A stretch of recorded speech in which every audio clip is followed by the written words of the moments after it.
some of the early challenges you faced in the early years? This is Nick Geller and Lon Welsh with Ironton Capital, passive investing specialist for the busy accredited investor, helping you go passive. So Lon, one of the questions I get a lot from investors, and I'm sure you do too, what were some of the challenges you faced in your early years when starting in real estate investing?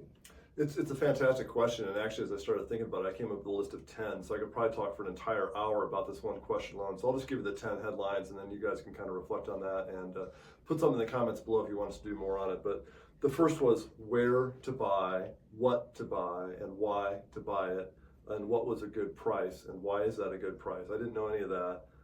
Lack of capital, I think, is a big challenge for almost everybody when they first get started. So do I take on partners or not? How do I structure those partnership deals? How do I find the co-investors? I had a great economic model. I've got a master's degree in finance, and building an Excel sheet is not a problem, but the Excel is only as good as the assumptions that you put into it. What assumptions should you put into it? That's like a whole process of discovery as a new investor. Finding and controlling the contractors that were doing the renovation work was a constant headache. Keeping on schedule and keeping on budget was always a little bit of work. Getting good rent comps to know what I should be charging for the back end, and if I charge more for rent, it's going to take longer to rent.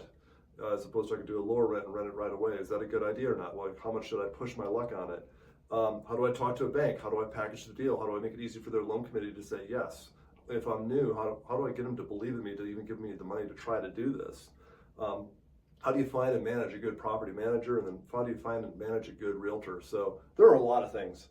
That's a great answer, and I'm sure that just scratches the surface, so really appreciate you providing additional context there.